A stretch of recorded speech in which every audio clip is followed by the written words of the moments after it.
लेकिन राजनीति में तो संभावनाओं खेल है। जब सपा बसपा मिलकर लड़ सकते हैं तब तो कोई भी मिल सकता है। देखिए, अभी चुनाव तो बहुत दूर है, लेकिन ये बार बार कहना कि हम अकेले लड़ेंगे, इसकी अभी जरूरत नहीं है। मायावती एक ऐसी नेता के तौर पर रही है इस देश में जब उनको दलितों का सर्वोच्च नेता माना गया, खाली उत्तर प्रदेश में नहीं, देश के कई राज्यों में।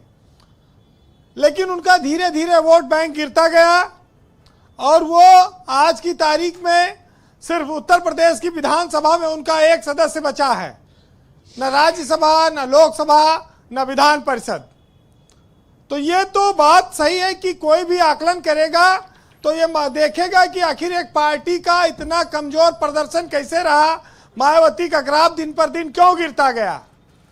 आज ये बात सही है कि वो बिना गठबंधन के वो आगे नहीं बढ़ सकती हैं। उनसे ज्यादा बड़ी पार्टी अगर आप सदन में देखेंगे तो कांग्रेस है। कांग्रेस के पास 6 सांसद हैं, उनके पास 2 विधायक हैं और वो उसके बावजूद गठबंधन में है उत्तर प्रदेश में। तो ये मायावती गठबंधन की बात खारिज करके बार बार क्या संदेश देना चाहती हैं कि उनकी पार्टी अकेले दम पर क्या बहुमत हासिल कर सकती है?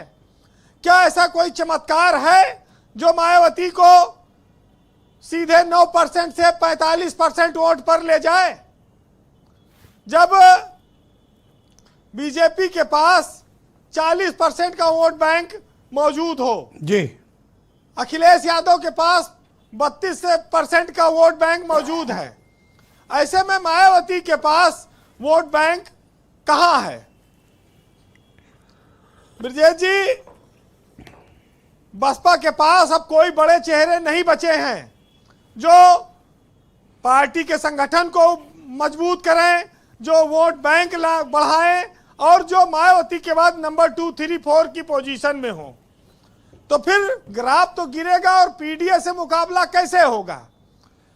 मायावती क्या पीडीए से मुकाबला करेंगी या बीजेपी से मुकाबला करेंगी या दोनों से करेंगी?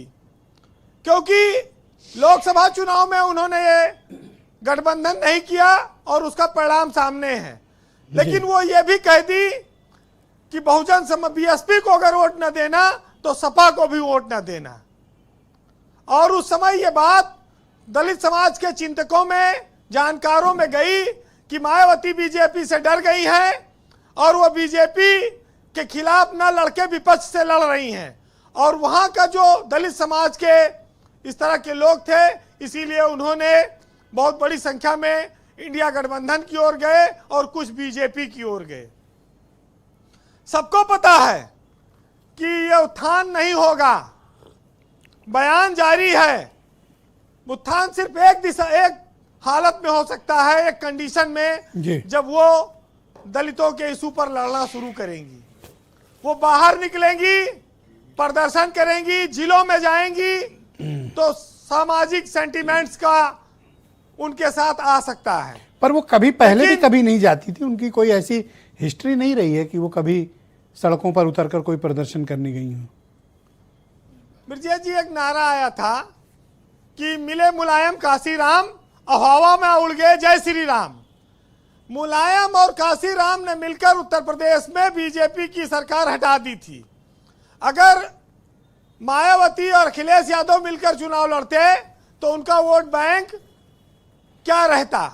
हालांकि 2019 में एक प्रयोग हुआ, उसमें अपेक्षित सफलता नहीं मिली, लेकिन वो लोकसभा चुनाव था, मोदी का उभार था, उसमें मोदी का पुलवामा जैसी घटना हो गई थी जी। उसके बाद विधानसभा चुनाव दूसरे मुद्दों पर लड़े जाते हैं। आरक्षण, संविधान, 2024 का परिणाम देख लीजिए। दलित खिसका, वो कुछ सपा की ओर चला गया और इंडिया गठबंधन की ओर, कुछ भाजपा की ओर चला गया।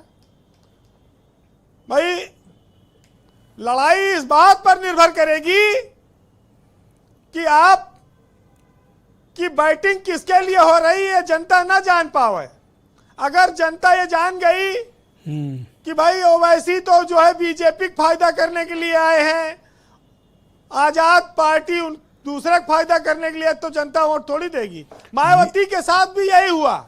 ये बात से मैं आपकी सहमत हूं कि जो करो वो पता न चलने पाए। अब देखो कांग्रेस कहाँ पता कर पाता है। अमिताभ बच्चन की पिक्चर आई थी, कहीं तुम्हारे पास क्या है, कहीं हमारे पास मोटर है, गाड़ी है, बंगला है, रुपया है, नाम है, कहीं तुम्हारे पास क्या, कहीं माँ है। तो राजनीति में जनता माँ है और वोट बैंक है वही। अब दोनों में से कौन चुनना है ये देख लें, जिसको अपना भाई देखना हो। लेकिन मायावती के सामने सबसे बड़ी चुनौती तो चंद्रशेखर आजाद है, वहां भी उनको लड़ना होगा। अगर वो दलितों के ऊपर होने वाली किसी घटना पर मुखर हो जाएं तो उनका जो आज का ग्राफ है वो बदल सकता है। उनकी चुप्पी ने उनको सबसे ज्यादा नुकसान पहुंचाया है। उत्तर प्रदेश में विधानसभा के चुनाव परिणाम के जो समीकरण बन रहे हैं वो इस बात पर बन रहे हैं कि गठबंधन करके कितना वोट बैंक बढ़ाया जाए, ये नहीं कौन कितना वोट काटेगा जिससे कि वोट का बिखराव हो जाए और फिर कोई दल जीत जाए। जी कंक्लूड करें वीरेंद्र जी। बस यही है इतना। और तो सियासत में तो हर तरह की तिकड़मबाजी चलती है और मायावती अगर उस पैतरे में पीछे रहेंगी तो नुकसान में रहेंगी। पीडीए एक मुकाबला कर चुका है लोकसभा में, वो अब विधानसभा की तैयारी में है। अब दो तरफ से घेराव है, एक तरफ बीजेपी घेर रही है, एक तरफ मायावती। कौन कितना काट पाएगा ये तो चुनाव परिणाम में आएगा। फिलहाल सुनिए कि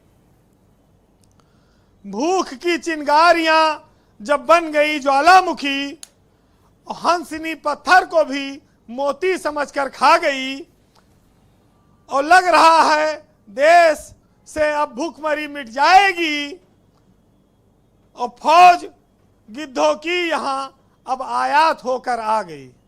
बहुत शुक्रिया वीरेंद्र जी, आपका बहुत धन्यवाद। ग्राउंड जीरो से अपने फीडबैक, ओपिनियन और ऑब्जर्वेशंस को हम तक पहुंचा